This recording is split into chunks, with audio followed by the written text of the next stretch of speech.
Okay, all set. Cool, awesome. Thanks, y'all. This is my first fully chairing of a meeting, so bear with me. Feel free to raise a hand or poke me in the chat if I've skipped something or if I've missed something. Here to hopefully to help.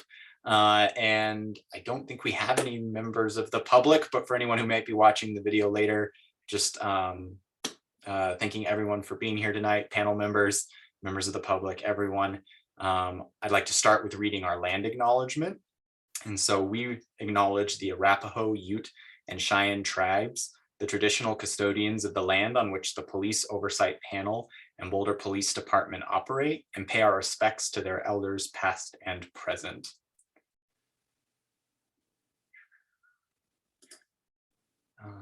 No members of the public, so I can just skip over that. For anyone who may be watching this video later, just a reminder that you can submit complaints on police complaints for this panel to review online at bouldercolorado.gov/services/police-oversight. You can also contact this panel outside of a meeting. We are still working on getting our panel email up and going, but in the meantime, you can email queries to Lipari J. That's LIPARIJ at bouldercolorado.gov. Please do not submit your complaints through that email. Please do that through the online form on the website. And I will read through our agenda for tonight. And so we're going to first talk about our upcoming steps with our bylaws, and then we're going to run through our committee reports, which include reports from our Legacy Review Committee and our Community Outreach and Communications Committee. I think Taisha should be here later. And then we will go through our monitors report, which includes upcoming panel meetings, including a meeting with the Chief of the Police, request for legal memo on appealing cases to their city manager. We'll discuss the MOU on notification to monitor of critical incidents. We'll discuss our annual report for March 2022. We'll report on outcomes of our cases. We'll look at our monthly case statistics. Then we'll switch to the panel selecting cases for review from our latest month of complaints. And finally, we'll end the evening with public comment. Any other questions? And so actually, Susie, I'll go ahead and hand it over to you. Hello, public and fellow panel members. I'm sorry to say that I'm announcing that I am stepping down from the panel. I've recently gone back to school and I'm still working full time, and I'm finding it absolutely impossible to balance everything. And I want to make space for someone who can more fully engage with the really important work that needs to be done here. So I've decided to step back, but I wanted to just thank everybody for their time and their hard work, and this whole experience so far was just incredible and amazing and has taught me so much. So just thank you, and keep in touch, and I'll be definitely keeping up with the panel, and you know, might see me in the public comment sometime. So yeah, thanks guys. I just want to particularly thank Susie for being one of our first co-chairs of one of the first co-chairs of the panel, and really getting us through that first year. Just so much thanks and gratitude for you, Susie. Thank you. Same here, Susie. I just wanted to say, particularly, you know, your role as the first chair, one of the first chairs, and helping us get through that first year, and supporting me and giving me advice and insight. That was a very valuable contribution you made in that very first year, in those first couple of months. So thank you so much, and we all wish you the best. I just want to echo that appreciation. And you know, those first in-person meetings were just had this tense atmosphere when we're going to all meeting at, you know, these big department agencies for the first time, and people. And so I just really appreciate, you know, sharing that experience with you. And thank you for your, you know, your commitment and time.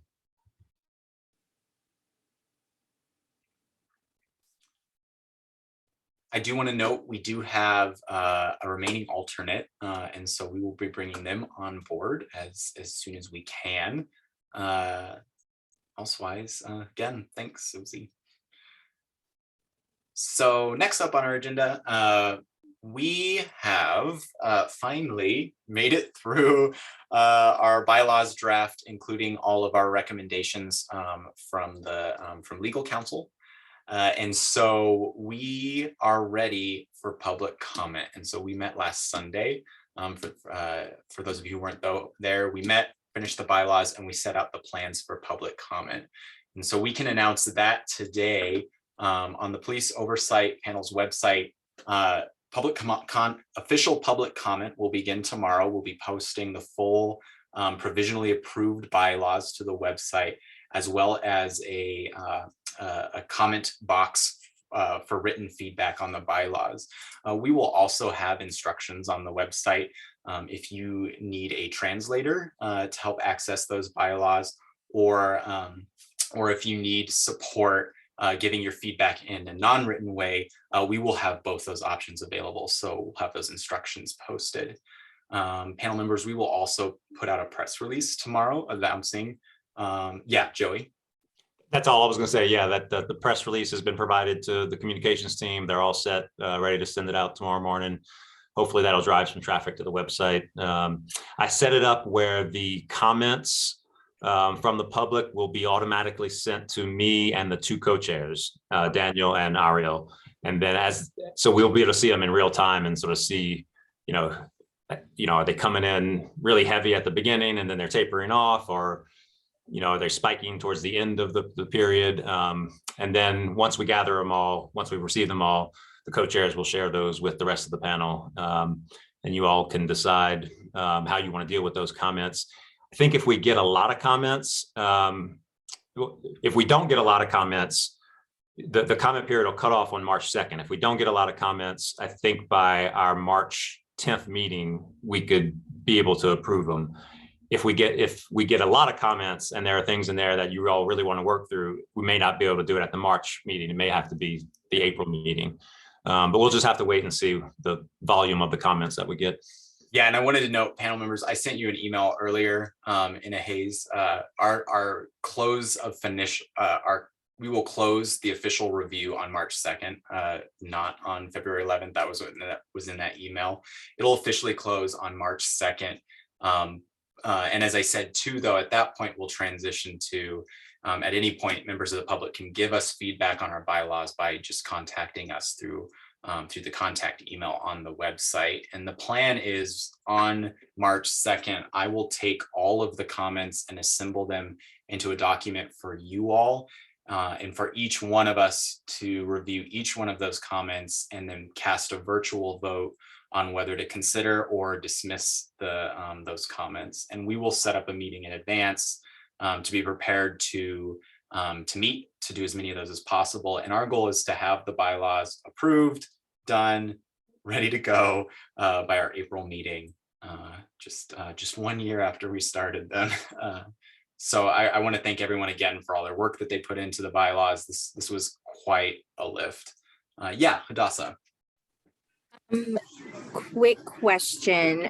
So actually, never mind. That's fine. We'll come back to it. So good. Just answered the question just like that. Yes. Any other questions about the bylaws, where they stand now? And of course, all those documents, panel members, those are in our SharePoint. So at any point you need to review them, please feel free to. I also, those sections that the governance committee are going to start working on, like guiding principles and some remaining questions, those are all in a separate document now, so we can start working through those and proposing that any changes as amendments. Woohoo. Awesome. Oh, hey, ooh, Martha, great timing. So switching over to committee reports, we have a report from the Legacy Review Committee.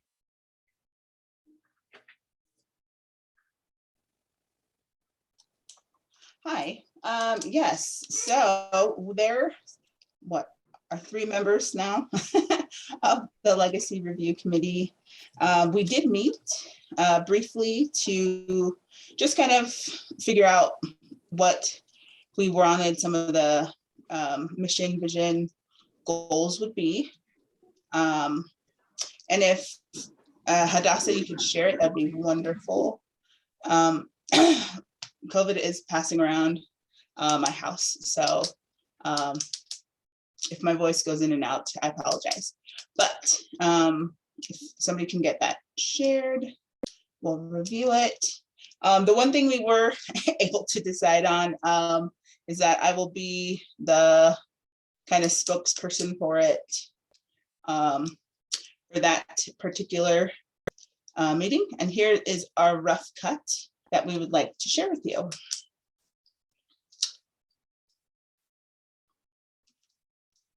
So essentially the blurb that's already in the bylaws was used for that first section. That was an important mission piece of it. We did add a couple more bullets and really B was the only one we added here. yes. Oh, okay. Yeah, Oh, just this one. okay. Go ahead. Yes, but that's it. Essentially, we were trying to be that connecting bridge for really getting that human items for impact to the community members through the creation of this. And as far as a rough plan, we were hoping to just be very transparent and involve people. These are just ideas. They're not written in stone or anything. But we really want to just flesh out the details of specific occurrences that happened and why they shouldn't happen again. And that's how we actually get to the root of preventing future harms to community members. There's also, these are just two of the ideas that we were considering, given some of the things we've been intercepting so far in the year we've been a thing. But also some of the community groups that we might tap into. We definitely included or wanted to include the folks who helped draft the ordinance, because that's how we came to be, as well as important groups like the NAACP, Out Boulder, El Comité, NAMI, Bridge House, Surge, and we're interested in any others. These were just ones that came to mind at the time. And then we really wanted to discuss tonight with the monitor, like what data do we have access to? What is already available to us? Even in the difference between like paper and electronic files, like what do we actually have access to? And then just kind of hone in on a range of items. So that's it in a nutshell. And we're open to feedback for modification.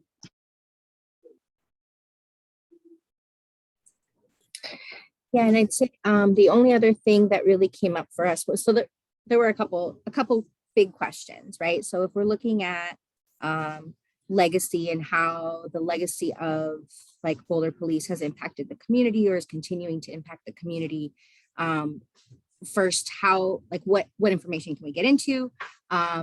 Also, what resources do we have to like have some type of community forum, some type of input?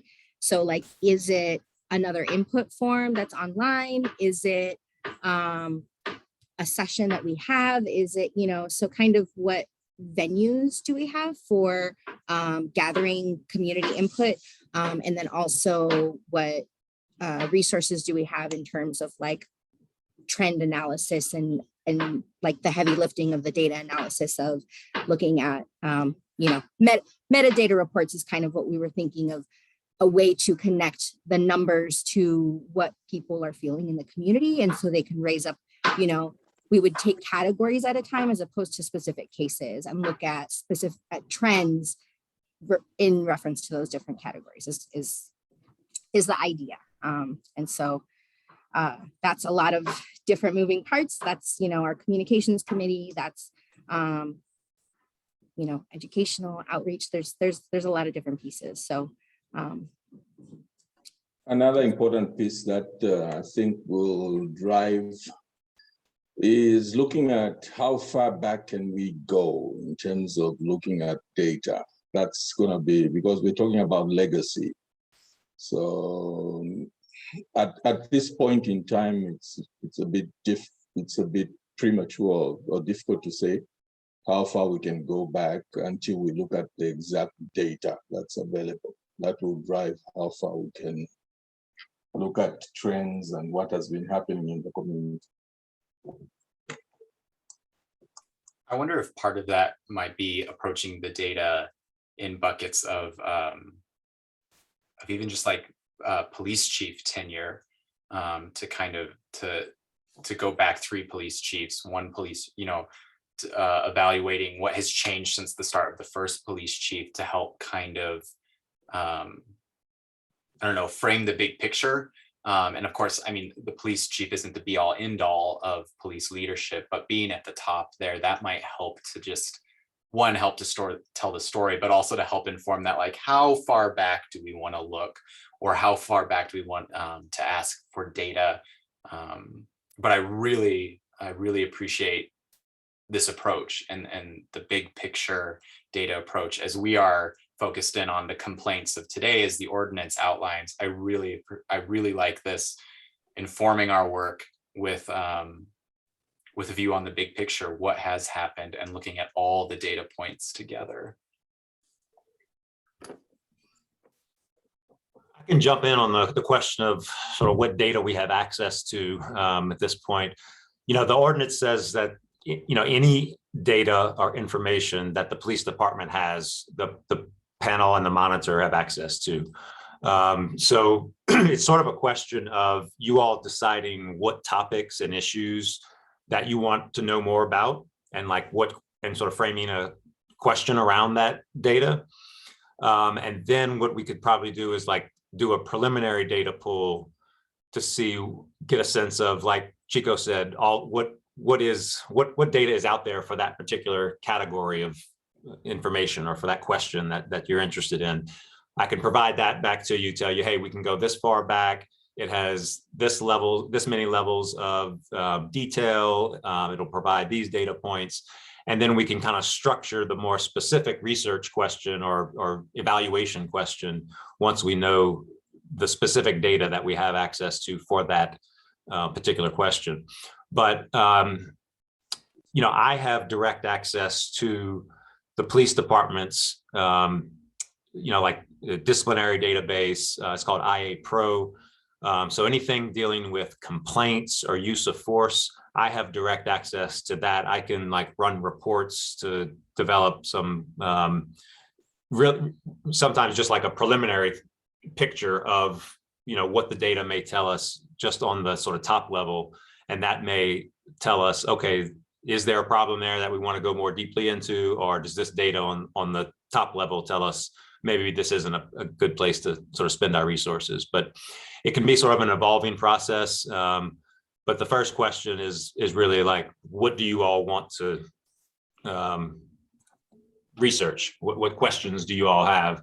And then provide those to me, and then I can come back to you with a sense of what data is out there. But the short answer is anything that the police department has or has produced, we can ultimately get access to. If I can chip in there, I think what we deliberated amongst ourselves was that this is where I think that we need the community's input. This should be community driven, or what concerns the community. Then we look at all the, like Martha said, the various groups or interested parties that we thought would give us their insights of what areas of concern or what issues concern them the most. If it's driven by the community, we just act as conduits. I think it will be a better process. Absolutely. I couldn't agree more. Back when I was in Chicago, we actually would meet with roundtables. We would have like a roundtable meetings with advocates, with service providers, and to help them, to get them to help us decide what topics to cover, and to help us design those evaluations. So there's no reason we couldn't do the very similar thing here. I think you're exactly right, Chico. It'd be a lot more powerful, and we'd make sure that we're speaking to issues that the public actually cares about. Is there anything in particular y'all need from the rest of the panel at the moment?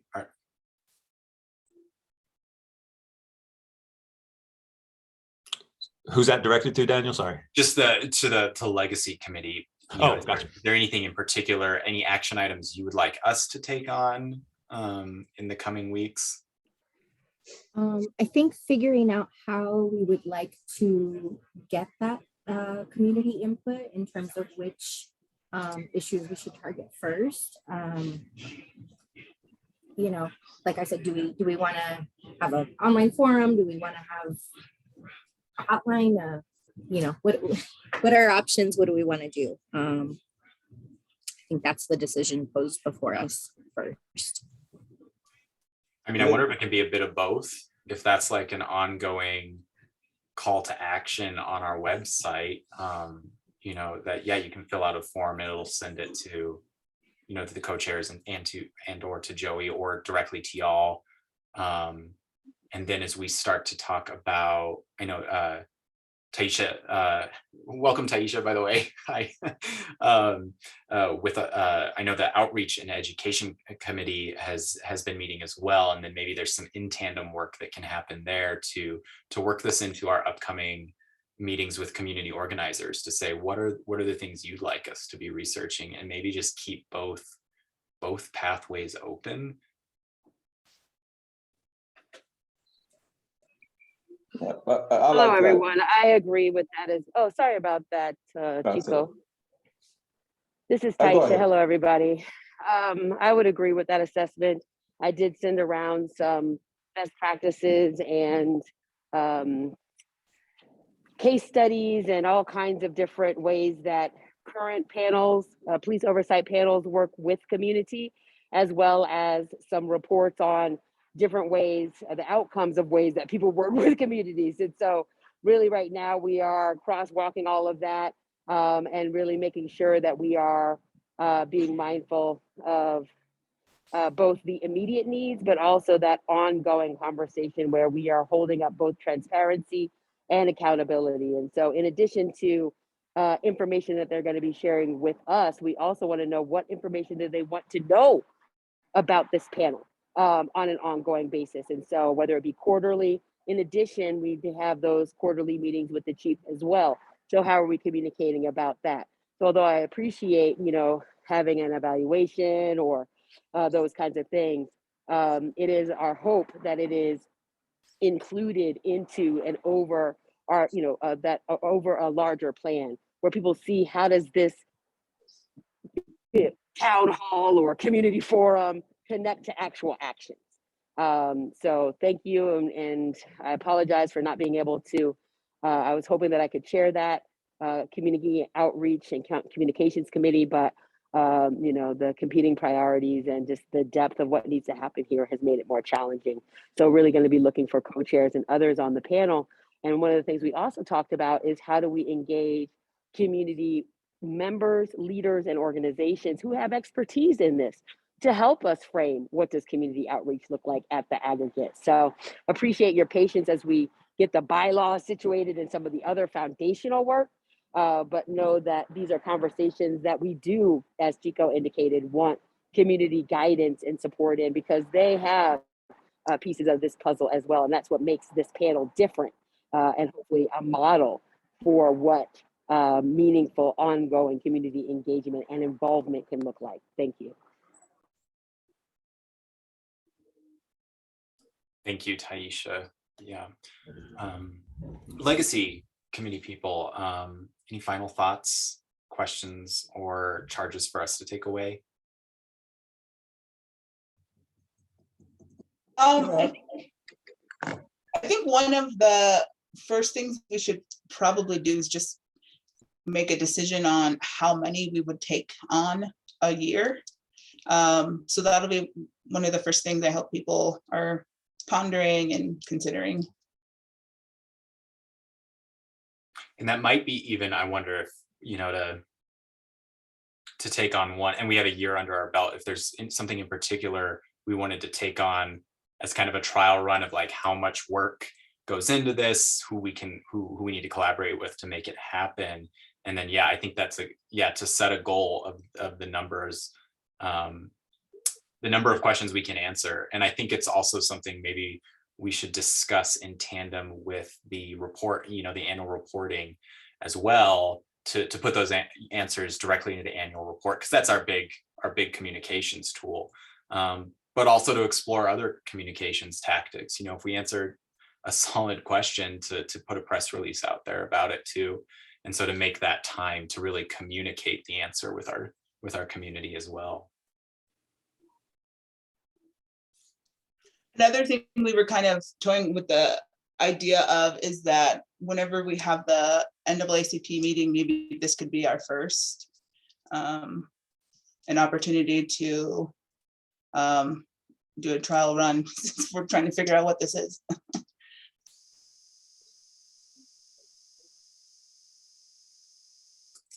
Thank you all so much for this. Yes, Joey. Just real quick on the, just want to follow up on Taisha's comments on the community outreach committee. I did earlier this week, I was corresponding with our support staff in the communications department, and she was asking what else did we need? And, she was offering to kind of ramp up.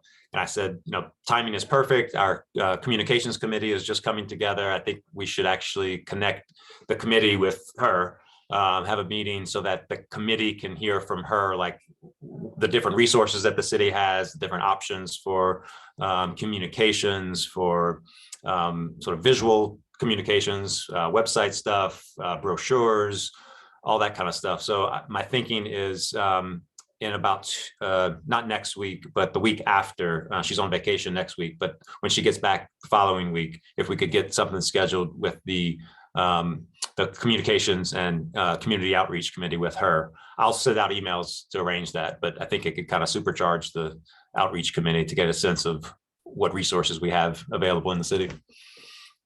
Thanks, Joey. And I can mention too, off of what Taisha was saying, something we also heard from Amy, offered to make some good connections with us with the city's community engagement team, community specialists, to help get an idea of the work they're doing, how they can support our work, because of course, a lot of what we're doing, we should be looking for the helpers to help us get this work done. And so, I think both of those are good connections for us to make quickly and help get that work going.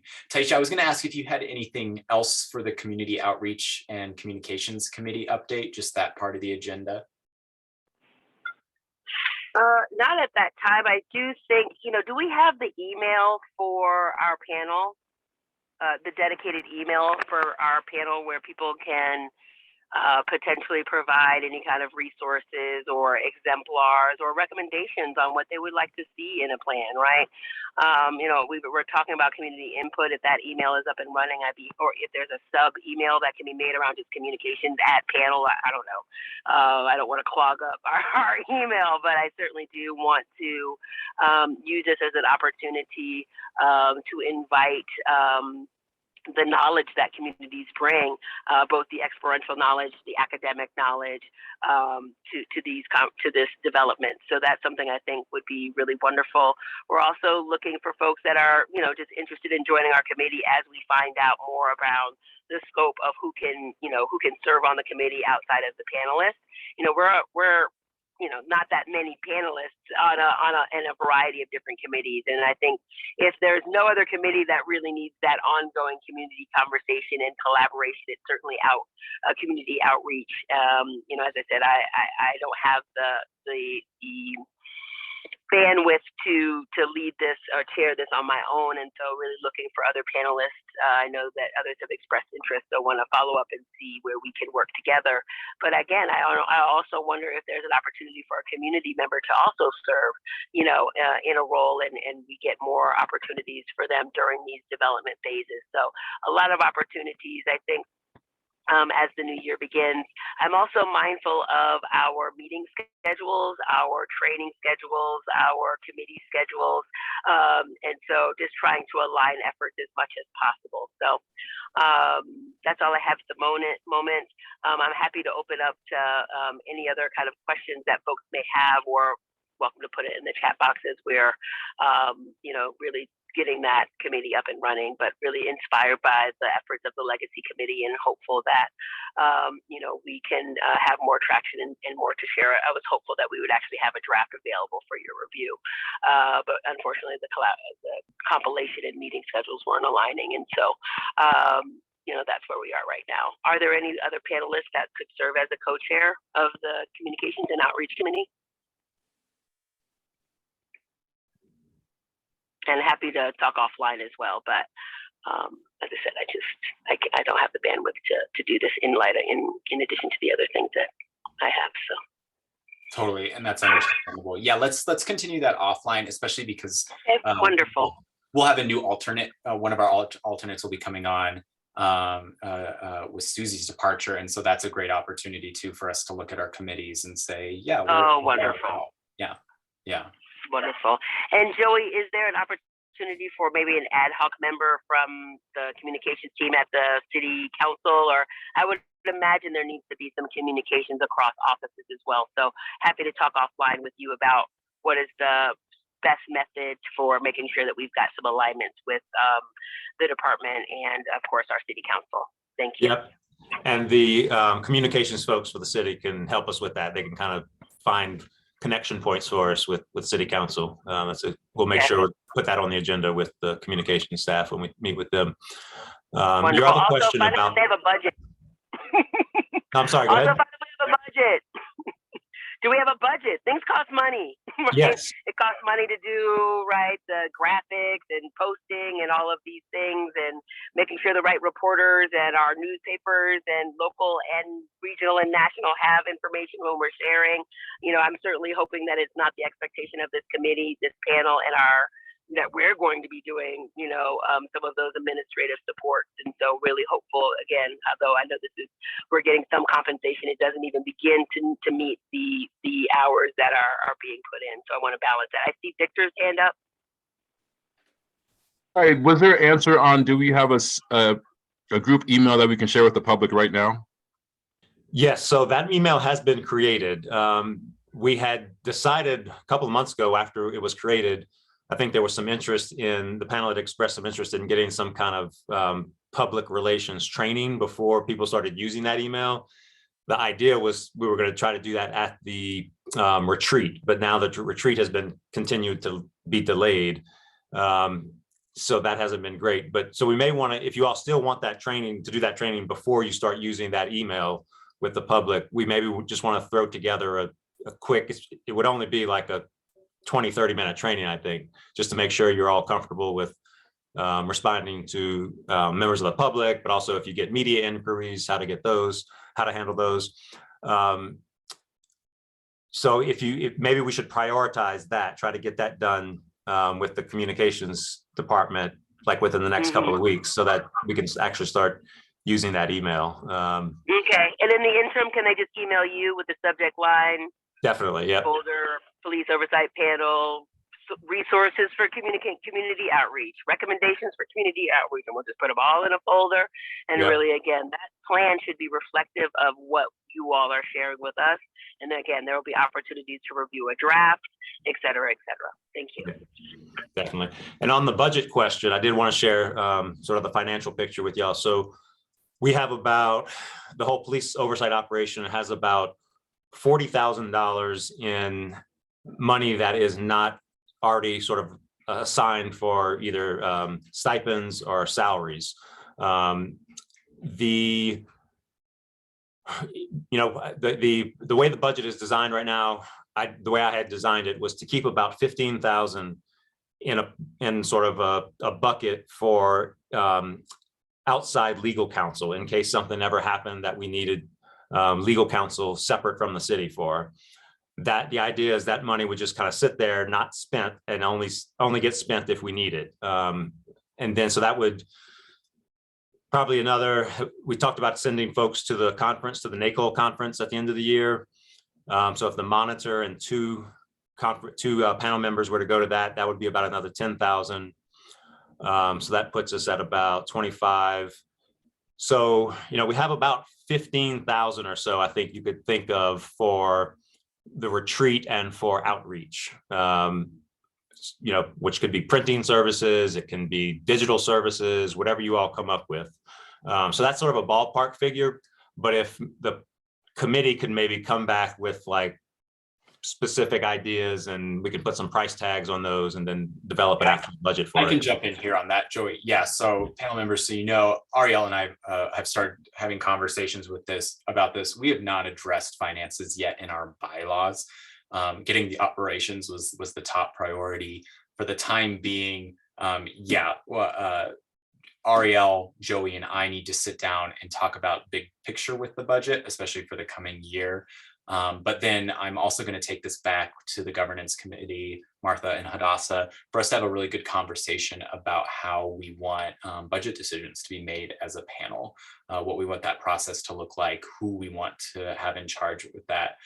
So really the co-chairs and the monitor owning that process is at least for now intended as an interim measure. So we make sure we're putting that money to good use, of course, while we figure out how we together as a panel want to figure out how to allocate that funding. So more to come, but also Taisha, thank you for raising that early on, the need for funding. And I think really any committee, legacy committee, that goes for you as well. With your pursuits, maybe there's, with communications or needing outside advisors, what it is to start going ahead to and putting an estimate of a dollar amount on that and sending that to Ariel and I, because just having that information is really valuable to start to look at the big picture and say, oh, I see, the outreach committee is going to want to do a lot of printing services for outreach, or, the legacy committee could really use, a statistical consultant once a year or whatever it is. So in the meantime, budget questions, feel free just to shoot those straight to Ariel and I, and then we'll tackle the bigger picture of how we do this long term as part of the governance committee, because we have money and we should put it to good use. That's what it's there for. Cool. I do have some general business items for the committees. The first ones I'll be following up with an email with y'all, but we have created a document for just tracking attendance at meetings of panel members, who is in attendance, but also tracking who's expected there and couldn't be there. Committee members, I will follow up with you about making sure we log the committee meetings attendance as well, so that we can take that into account with our provision in the bylaws about how many meetings we can miss as panel members. The second thing I wanted to bring up was to talk about public access to our committee meetings. So we had all gotten that memo from Aaron Poe and Laurel Sampson. Oh, forgive me, Laurel, about the open access laws here in Colorado and Boulder. And so our question, and maybe Joey, you can help define to define this. We need to decide whether we want to open our committee meetings to the public, which of course is a process we need to work through, get those Zoom meetings created, post them to our website, or if we don't want to open them to the public. And the limitation there is, if they're not open to the public, my understanding is, based on that memo, we have to be very careful about what's discussed in those meetings, the decisions we make in those meetings, because any any panel business discussed with 3 or more members is a meeting that needs to be open to the public, whether that's an email or a virtual meeting or an in-person meeting. And so Joy, maybe I'll just pass it to you for what you had said to Ariel and I in our last meeting. Yeah, I think, the strictest reading of it is what you just said. Like, if you're making, I think this is what you said, if you're making a decision, holding a vote on any sort of board business, that has to be done in public. The city in general leans to sort of the broadest interpretation possible. And so their preference is that sort of any discussion of board business, whether you're voting or not, is probably better to do in public, just to be on the safe side. But I think ultimately we should have this conversation with these specific questions with Aaron and Lauren, to make sure you all can get what you need from this process while still doing it within the expectations and the law here in Boulder. So I think it's worth a one-on-one conversation with the attorneys to clarify it, to make sure we're comfortable, and just kind of run the idea by them, how you all want to do it, and make sure everyone's comfortable with that legally.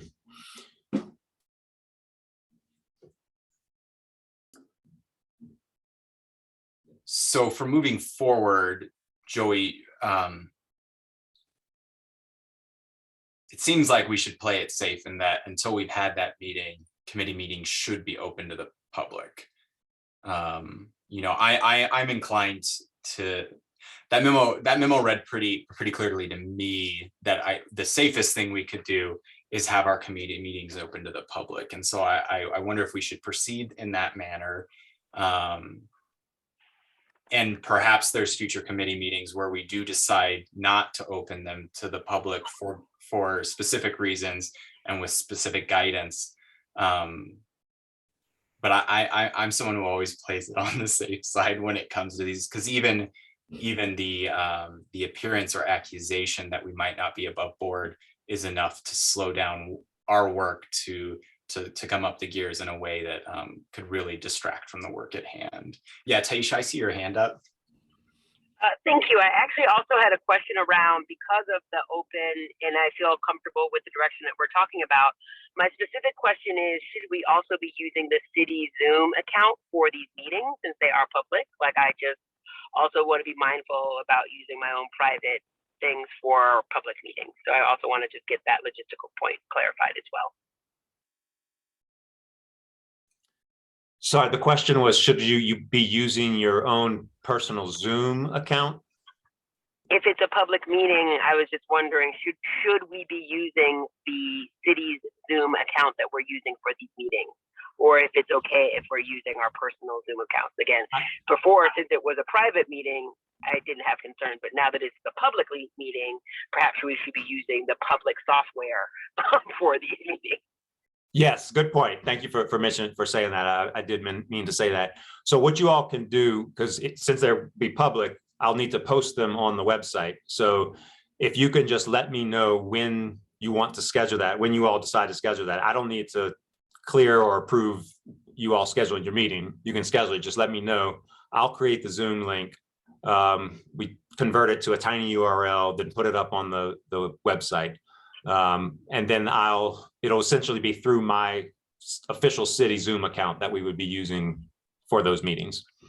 Oh, perfect. Thank you so much. You got it.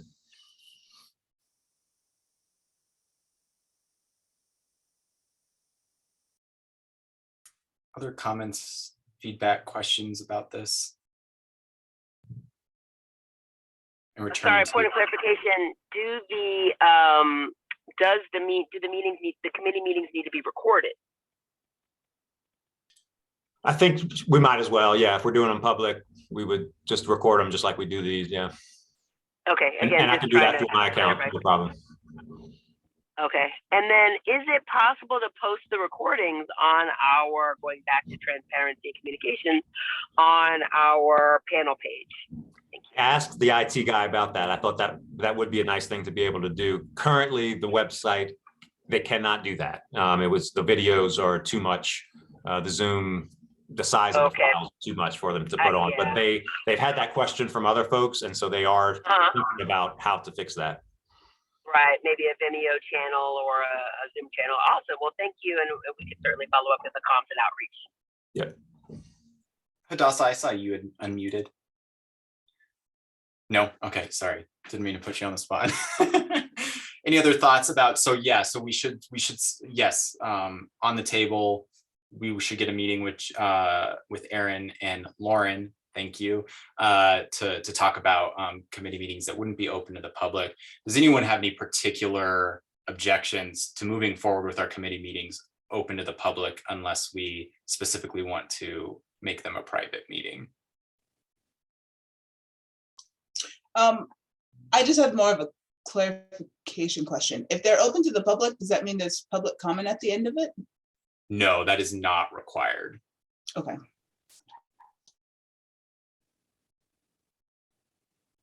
I think some of us, I know at least the governance committee, I think, is doing a standing meeting. So I think if maybe all the committees could do that, that would be helpful in terms of getting the Zoom stuff set up. Yeah, I really appreciate that, because that's even if, you know, we decide we don't really need to meet in June, it's easier to cancel a meeting than to schedule one. So I do appreciate that. Thank you, governance committee, for committing that in advance. Yeah.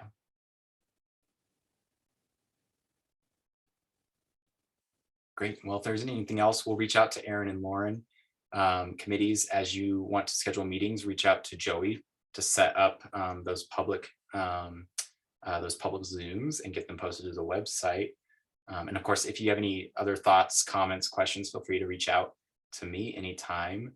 Elsewise, unless there's any other committee business or other panel business, I'll hand it over to Joey, but I'll look for hands first. Awesome sauce. Joey, monitors report. Oh, sorry. Yeah, Hadassah. Sorry, I did just think of one question. Do we have a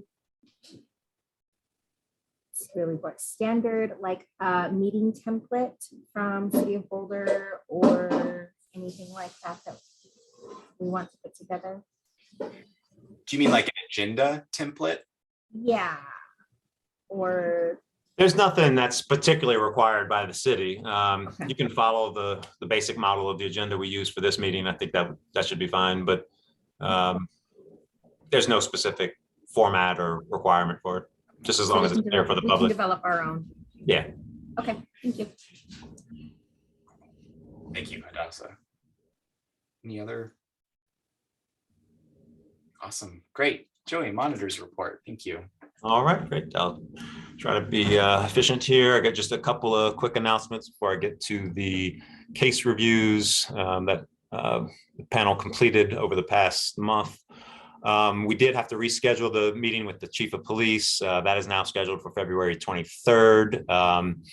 We also scheduled out, thank you all for providing those dates, the quarterly meetings with the chief throughout the year. So you should have all those dates that's been sent around. That'll be good. We can count on those. One of those meetings dates, I think it was the one in May, the chief was not available for, but they substituted in the deputy chief. He's new to town. So I thought actually that would be a good opportunity for you all to meet him, for him to meet you, instead of just always having the one face of the department being the chief. So Kip, have that in your calendar, February 23rd. We should have, a couple of panel members at least develop some topics, some ideas for issues that you all want to discuss with the chief, just to make sure we have a robust conversation with her. And we'll ask her to maybe if she has some questions for you all that she may want to ask you all. So it's not sort of a inquisition of the chief like it felt kind of like last time. Item B, this is around the question of the panel had a case about several months ago where the outcome was that the department determined was not in concurrence with what the panel had recommended. And so the panel asked if it was possible to appeal the findings, the decisions to the city manager. So I had a conversation with the city manager about that. She didn't take a position on it one way or another, whether the city manager should have that role or not. Her suggestion or recommendation was just that the panel go to the city council if they want to create a process where an appeal can go to the city manager. That's not currently in the ordinance. So her request was that this panel would take that request to the city council to have them decide whether to put that in the ordinance or not. So right. I guess point of clarification, Joey. Sure. We asked to meet with the city manager to discuss it, since there is nothing in writing that prevents us from doing it, just to have that conversation. So again, I just wanted to do a point of clarification on the specific request. And so just curious if that specific request was considered, or if the conversation was primarily to meet with them as an appeal process. No, so the city manager actually asked to meet with the panel just before you all had asked me to ask her to meet with all of you. So she wants to meet with all of you. So I have not received any dates from them yet. I did request that they provide some dates that she was available. I had suggested. Oh, okay, awesome. Yeah, I had suggested maybe she could come to the public meeting, but I'm just waiting to get a response on that. So there will be an in-person meeting with the city manager where you all could talk through that. But specifically the request around the appeal process was the needs to go. And I'm wondering as well from the governance committee if this is perhaps something that we can include as far as identifying the regulatory and or legal barriers to be able that may unintentionally exist that limits us to fully do our duties of providing sufficient police oversight. Thank you. Yeah, and that's exactly where the conversation went with me and Daniel and Ariel. Was we should request the memo from the city attorneys to lay out exactly what you just said. What are the different options, the obstacles that need to be considered for a request like this? So that if you all are in agreement with that, I'll make that request to the city attorney's office and provide that memo to you all as soon as I get that from them. Joey, just a quick clarification. Do all of our memo requests need to go through you, or are we as panel or co-chairs, can we just reach out directly to Aaron, for example, and say, hey, can we get a memo on this? Yeah, I mean, I don't see why not. I think the intention here is that, we're all trying to work together and, provide whatever the panel needs. So I don't see why you couldn't, if there was a issue where it came down to like something where a request needed to be made by someone who's actually like a city employee. I can't think of a situation off the top of my head where that would be required, but there might be a situation where the request needs to formally come from someone who is a city staff member just to make it official or something. But I would do that on you all's behalf if that was what we needed to do. Cool. Yeah, not that I have anything in mind, but was just curious about process. Yeah, sure. Next item, the MOU for notification to the monitor on critical incidents has now been signed by everyone on our side. It's been routed to the city manager who has the final signature on it to make it go into effect. So I should be getting that back within the next couple of days. And once it's signed, which it probably has been signed, it probably just hasn't gotten routed back to me yet through the system. But that is essentially part of it is a part of the police department's policy and procedure manual now. So that will go into the manual as an appendix. The next item on the monitor's report is just a notice for the public that the annual report for the police oversight operation will be coming out next month in March. This year, I will do more of a breakdown and analysis of the complaints in terms of demographics, types of complaints, the outcomes. I did want to ask, I think, this time around, last year I did the opening letter in the annual report. I thought this year it might be better if it came from the co-chairs. So I'll be connecting with the co-chairs about having them put a letter together, an opening letter. But the annual report will also provide summaries of all of the cases that we had in 2021 and the outcomes. So that the target date for that is around March 15th. Around that same time, we'll be having an opportunity to provide information to the city council as well. So that'll likely be in writing. We were hoping to do that in person, but their March calendar is packed with a bunch of other stuff. And so they asked us to do that in writing. Taisha, is that hand up, a new hand up? I'm just seeing it. It is a new hand up. I had some questions about the report and whether or not the outreach and communications committee will have an opportunity to review a draft before external dissemination.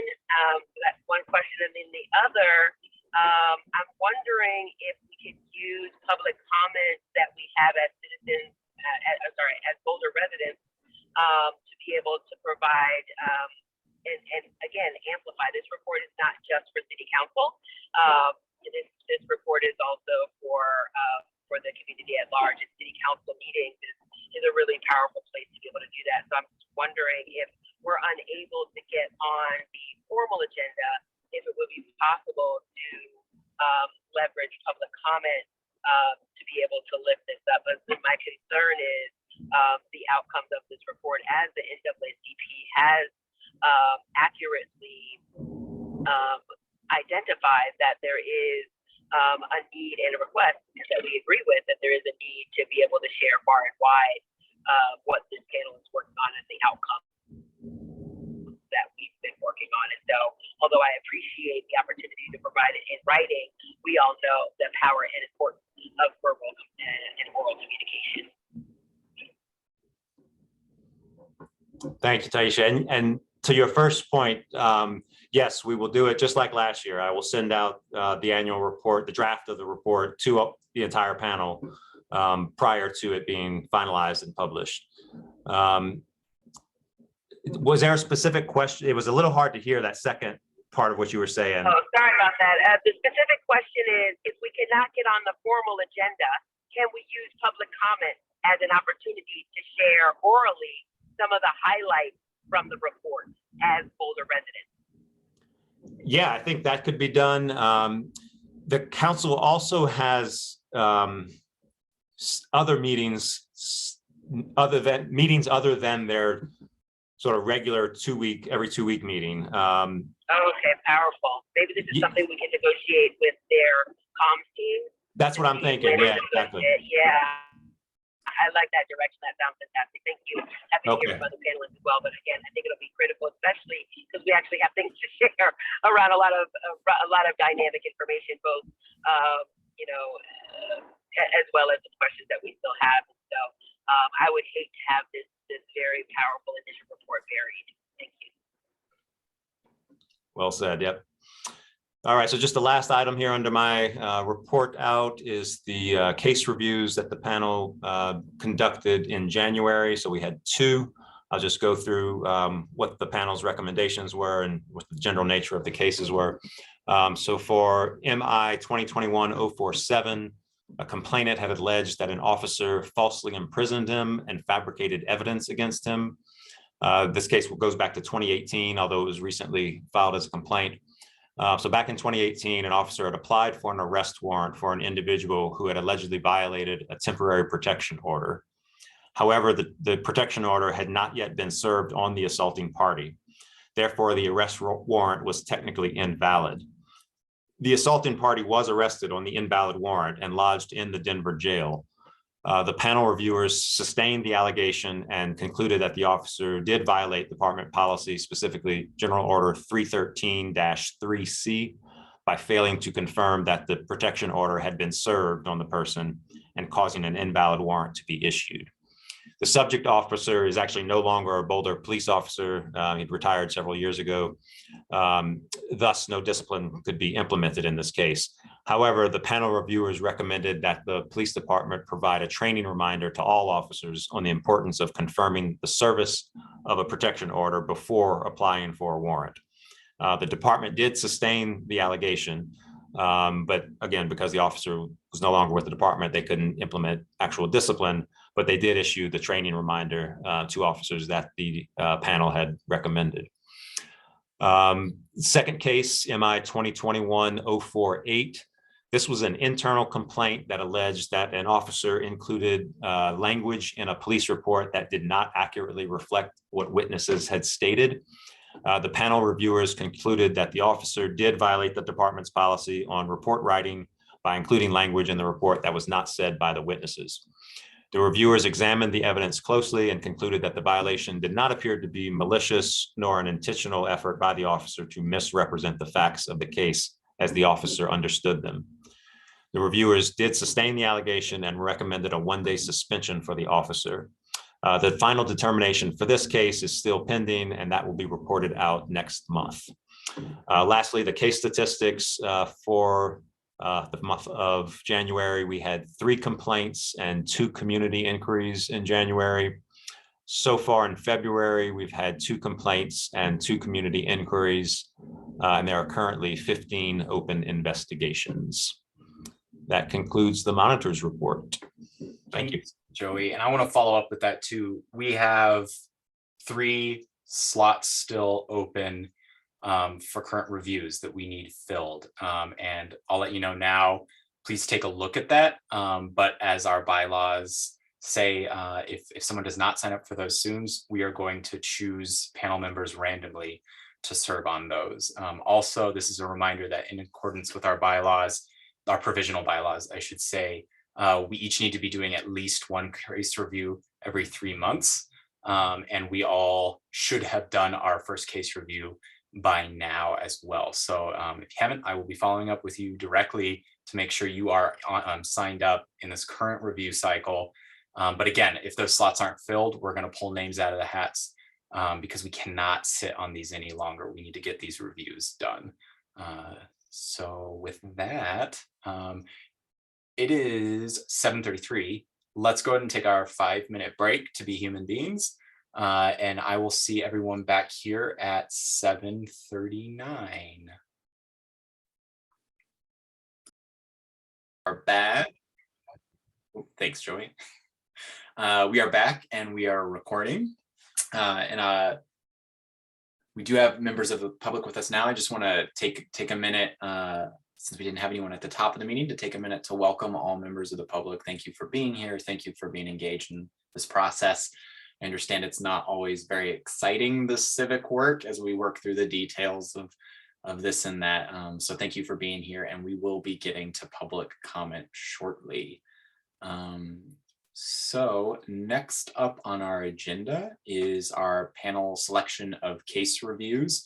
Just real quick, want to make sure everyone had the chance to review the cases that Joey has sent out to us. And so I'll give you all a second to pull those up if you have not yet.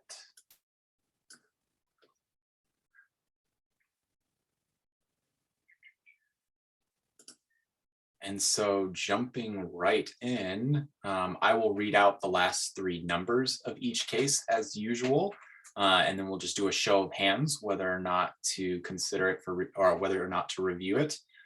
We will do all for and all against, and then Joy and I will keep track of those for getting those scheduled.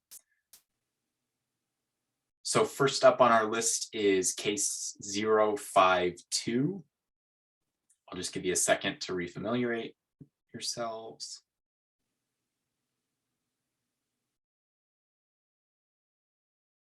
And a show of hands, those of us who would like to review this case, hands up.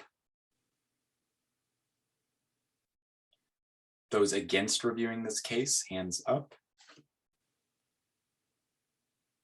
1, 2, 3, 4 against. Thank you. Just thank you, Taisha, and that confirms that we do have quorum too. Thank you. So we will not review case 052. The second one, Joey, actually, I think you had mentioned something about this case before. Is that the officer is no longer with the department? Is that something we should consider? Is this for 001. 2022-001. No, this officer is still a member of the Okay, department. great. Okay, thank you. Thank you. So for case 001, those who would like to review this case, hands up, please. I have 2 hands, 3 hands, 4 hands. That's 4. Those opposed to reviewing this case, hands up. Thank you. So we will go ahead with reviewing case 001.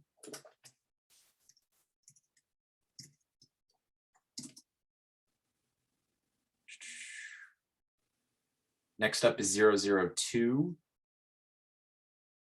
I guess I could read out. This is the Rule 5, Police Authority and Public Trust. I'll give you a second.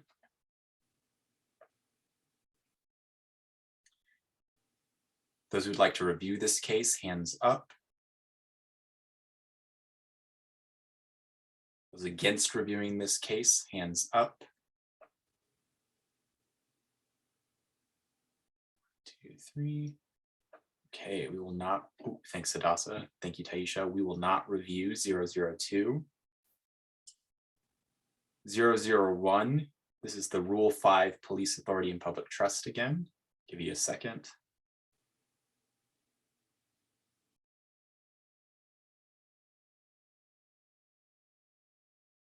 And hands up to review this case. The wording on this one was super weird. And I almost want to like Venn diagram before I vote. It's an interesting case. I think the panel will find this one very interesting. Yeah.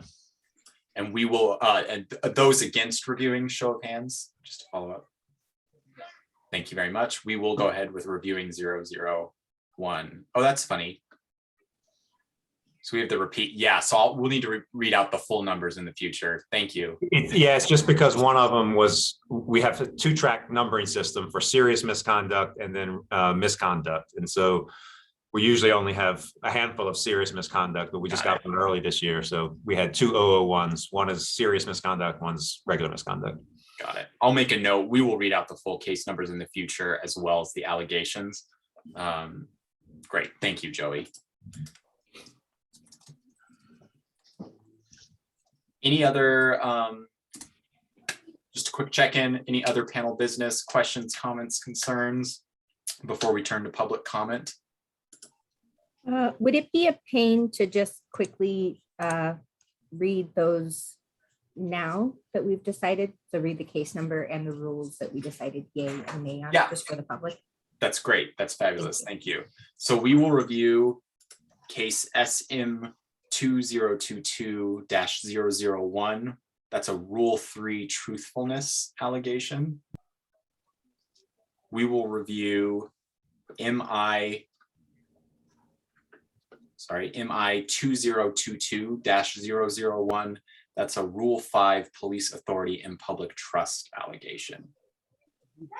I think that number was off by 1. The second one is MI 2022-002, I believe. Wait, sorry, wait. No, you're right. I'm sorry. My spreadsheet had gotten off track there. Apologies.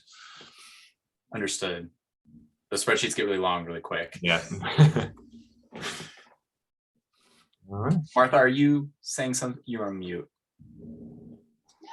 Oh, I thought there was 4 to review. Yes. Yes, there was. We just went through. Yeah. Okay. I'm a yay, a yay on both of the ones that end in 001. Just to be clear. Thank you. Cool beans. Let me pull up a stopwatch for our public comment. Give me just 2 seconds here.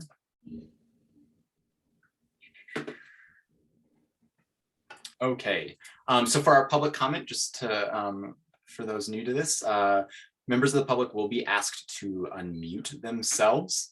The public will get 2 unimpeded minutes to give us their comments. If there is an interruption or a loss of connection, I'll stop the clock to make sure you get your full 2 minutes. We will give a verbal notice of time 20 seconds to the end. I will also post that stopwatch. I will share my screen now so you can see.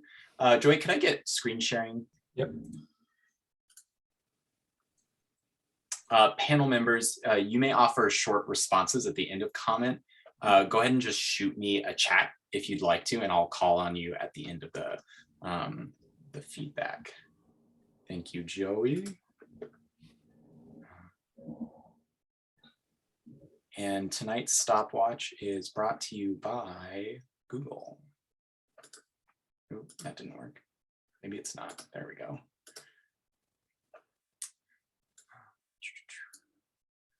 So Joey, if you'd like to welcome our first, if you would like to give feedback, go ahead and raise your hand in the chat, members of the public.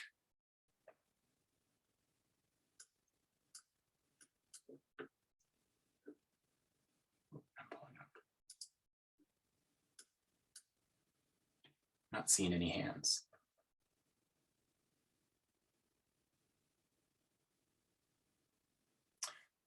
Joey, should we just go through? Oh, here we go. Lynn Siegel. How many are here? There you go. How many are here? How many are here? How many are here? Hello? Lynn, there are 3 members of the public with us this evening. Thank you. That's nice to know. Yeah, today I was practically threatened by your people with dispatch or wherever I tried to go, simply trying to get on to a police town hall for the last 3 months. 3 months, I tell you. Just trying to get on through your regular registration, which I did. I followed through. I got no link. I got no 24-hour notice. I got nothing. And then today I was told, oh, my email I opted out of. No, I did not. Why would I register multiple times for the police town hall if I wanted to opt out with my email? If there's some glitch in the system, if there's IT, people need to refer me to somewhere I can find to get some help trying to log on to a frigging police town hall. If you can't do that, you have no trust in me. The police, the oversight committee, everything. It's just a load of hooky. It's not, what I've heard tonight at this meeting is like boring. And I am not a bored person. I'm very curious. I heard a little bit about a police protection order and a translation that was taken improperly or questionably. I don't know what cases you're talking about. I have no 20 seconds. What do you think you're doing here? You're not servicing me. I'm scared to death to ride on the creek path because I'll crash into another meth addict. Help me out here. This is not working. This is no police oversight committee. Thank you, Lynn, for your feedback. Panel members, is there anyone who wants to respond? Taish, I see your hand is raised. Maybe that's an old hand. My apologies, that's an old hand. No worries, it happens. Any other members of the public? If you'd like to give comment, just raise your hand.